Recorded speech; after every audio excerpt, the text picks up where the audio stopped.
Good morning, everybody. Now, in London, citizens are taking action against this ULEZ expansion, which is coming in. If you're not sure what that is, ULEZ stands for Ultra Low Emissions Zone. It's already in place up to the inner and outer circular roads, covering half the population of London, and that was brought in by Sadiq Khan in 2021. But Sadiq Khan, who's the mayor of London, wants to expand the ULEZ zone up to the borders of Greater London in its totality, covering the whole of the Greater London area and 8 to 9 or 10 million people who live there. It's hard to know exactly how many people who live there because there's a lot of people who are not in the system, if you like. That's a whole other issue. But this is causing huge problems.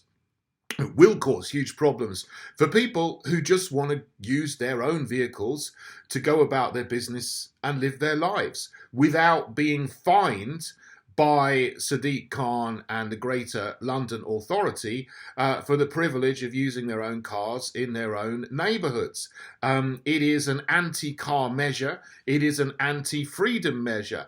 And if you have an older vehicle, and by the way, this is mostly going to target poorer people who just can't afford to upgrade their vehicles to ones that come within the regulations of not having to pay fines. So if you have an older vehicle, generally you're poorer, you're going to have to pay £12.50 per day just to drive around your own neighborhood or your own city, even if you're driving just a very short distance to, go to the shops if you're disabled or something like that, or if you're a tradesman to go to work and or deliver things, or do work on people's houses or people's gardens, which is what people do every day. To be compliant with the ULEZ and not pay a fine, your vehicle has to be, if it's diesel, registered after 2015 approximately, and if it's petrol, has to be after about 2005, 2006. That's sort of the limits. They're calling this Euro 6 standard for diesel engines and Euro 4 standards for petrol engines. So if you have Euro 5 standard or less for a diesel engine, so there's anything that's pre-2015, or if you have Euro standards 3 or less for petrol, that's anything pre-2005, then you have to pay a fine. So I would be caught myself. I don't live in London anymore, but if I ever drive into London County, I would have to pay the ULEZ charge after it's brought in by in August, sorry, not August, 29th of August this year, 2013, is when he wants to bring in the ULEZ charge for the whole of London. So people are taking action against this, and there are multiple reports of citizens vandalising the ULEZ cameras that are being installed all over London at the moment. Now, I am not condoning criminal damage. I'm merely just observing what's happening. But there are lots and lots of reports of this going on. ULEZ cameras are being torn off their poles and smashed to the ground. Some people are cutting the wires on the cameras. Some people are getting paint and spraying the cameras so they can't see anything. Now, this is all very, very disrespectful to Sadiq Khan and his plans. Really is very disrespectful to do that. So, people who are doing this, I'm not condoning it, but it is very disrespectful to Sadiq Khan. Not that he's particularly respectful to citizens, because there was a small and genuine and peaceful protest against these at the recent People's Question time, where someone asked a question about the ULEZ, and he turned round. He didn't turn round, he was at the front. He just said to them, look, a lot of people who are against the ULEZ are far right, which is a terrible smear. And they're also COVID deniers and vaccine deniers. I have no idea what is going through his head, why a new tax on the poor has got anything to do with COVID and vaccines. So that's completely ridiculous. Or the far right It's not far right to protest against a tax on the poor. If anything, that's left wing politically. What he's doing there is trying to reduce freedom, which is, what tyrannical governments and tyrannical people in positions of power try to do. He's doing this through a new system of taxation.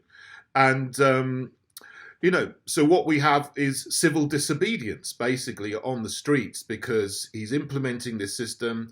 He's not listening to the consultation, which was overwhelmingly against it.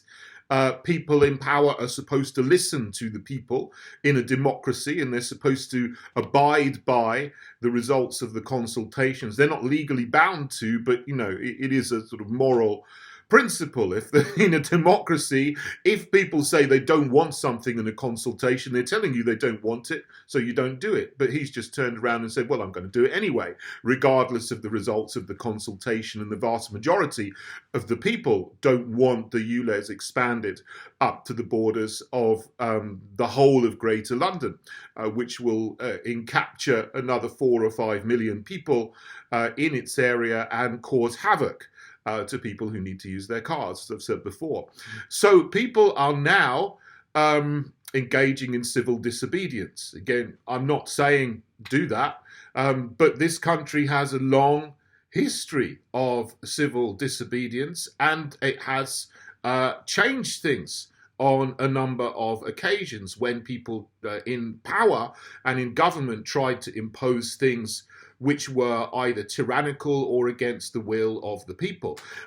In recent times, there are 2 examples of civil disobedience which we all know about, and which had an effect. So the first, I'm sure everyone has heard of, the poll tax riots in 1990, where people took to the streets and protested against the implementation of the poll tax, where the Conservative government at the time, fake Conservatives as I call them, tried to change the system of local taxation from rates based on property to individual people having a community charge. Now, I don't condone at all the riots there, because people did go and smash things up. But what was going on a much wider basis was just non-compliance, and people just weren't paying the community charge. And that's the real reason why that was dropped. They charged everybody in the country, personally and individual,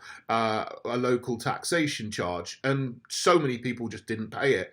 The local councils were out of pocket because they weren't getting the money that they got before. They thought they were going to get more money, but people were civilly disobedient, didn't pay the charge, they got less money, and then the whole thing was dropped. So, they talk about the poll tax riots being the thing that changed that.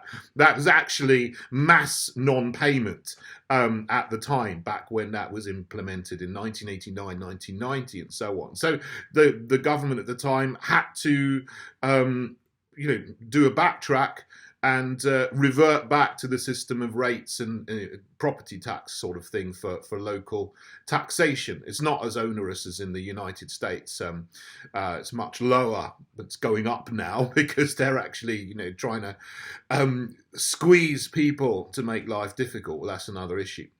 The other example of civil disobedience is something I was involved in over the last 3 years, where the tyrannical fake Conservatives under the Johnson regime put in place lockdowns, and they said no one is allowed to leave their house, no one is allowed to meet on a street, even at some point, in groups of more than 6 people, or even groups of more than 2 people. At some points, they were saying no more than 2 people are allowed to meet together in a public place. That was actually a rule in the United Kingdom, in England, for a number of weeks. Absolutely disgusting tyranny. For no good reason whatsoever, which we can now see.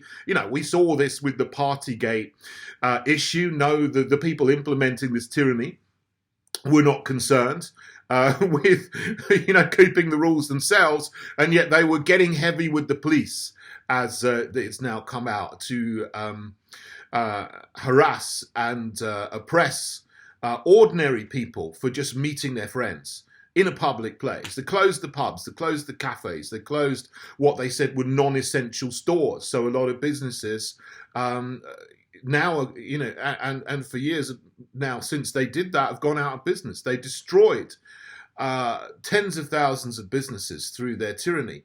So I went out on the street and joined the freedom rallies in this country to protest against tyranny, where tens or hundreds of thousands of people stood and marched on the streets for freedom, and to say that these rules are wrong, they are repugnant to our fundamental freedoms and our common law. And you are not allowed to do that in this country. It goes against our freedoms. It goes against our constitution, if you like, the Magna Carta and so on, the Bill of Rights. It goes against that. And you have no right to say that people cannot assemble freely and speak freely of their own choice and their own volition. So I engaged in that civil disobedience in 2020, 2021. And I was very, very happy to continue to do that when this particular fake conservative government and the Johnson regime tried to impose no jab, no job restrictions on care home workers and doctors and nurses in the NHS, and saying that if you don't get an injection of experimental mRNA, then you will lose your job. And that, again, is another implementation of tyranny and oppression of ordinary people. And so I was very proud to go out and stand with the NHS 100K and workers who were protesting against that, to say this is absolutely abhorrent. You cannot bring in these kind of laws. And they backed down from that. So that is when civil disobedience was good and necessary. So what's happening here now is that people in London are taking the law into their own hands, and they are taking down these cameras which are going to tax the poor. So again, I'm not going to physically do that myself. I'm not saying go and do it. I'm just reporting what's happening. But it is something that is happening, and people are actually have been completely ignored by Sadiq Khan in this ULEZ expansion that he wants to do, and are now disobeying. So it's very interesting what's happening in London. And if I was there, you know, I stood for London Mayor 2 years ago, and you know, this would never have happened under me. I would not have imposed the ULEZ. In fact, I would have rolled it back and got rid of it in its entirety, because the first person that actually had a plan for the ULEZ was Boris Johnson himself. I know he's saying he's against it now, but he was the person that first postulated the idea in 2014. Obviously, he left the office of London Mayor in 2016. He was going to bring it in central London in 2020. That was his plan. Have a consultation, do it 6 years ahead. What happened then is Sadiq Khan became the mayor in 2016. He implemented something similar in central London in 2017 called a T charge, which only operated half the day in the daytime hours. And then he upgraded that to the ULEZ in central London in 2019. And then he expanded that to inner London, the North and South Circular Roads, in 2021, and now 2023 he's wanting to expand the ULEZ to the whole of London. So it's got, you know, a progression here. Every 2 years this thing has got bigger and wider and catches more people in more hours of the day. The charge is going up. The fine for not paying is £160. So TfL almost get as much money from the fines as from people actually paying the charge. Sometimes you don't even realise you've actually gone into the ULEZ zone, because if you're visiting London, you might not have heard of it, you don't know where the borders are, you go down one road You get caught on the cameras, the surveillance cameras, which are all over the place. And then a few days later, you get a fine in the post, and you don't even know that you've done anything to breach the ULEZ zone, which has been implemented already. So they're shaking people down for a hell of a lot of money.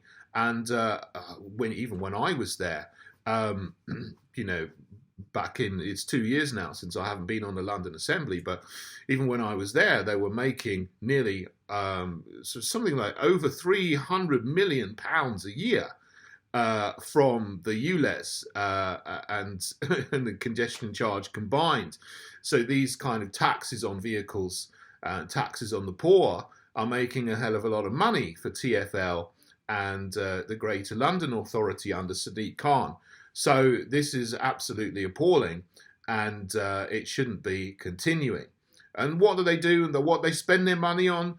These completely useless cycle lanes, which actually create congestion all around the place. You know, you don't need to do all these silly cycle lane schemes. Just leave the roads as they are, and then you don't need to get a load of extra money from shaking down the poor to pay for these schemes that nobody wants as well. That would be sensible, but we don't have much sense from the fake Conservative Labour Uni Party, which also includes the Lib Dems and the Greens as well.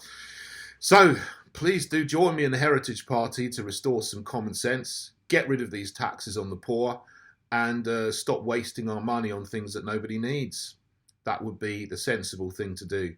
But as I say, it's going to be very interesting to see if this civil disobedience grows and actually overturns the ability of Sadiq Khan to impose this new tax on the poor on London.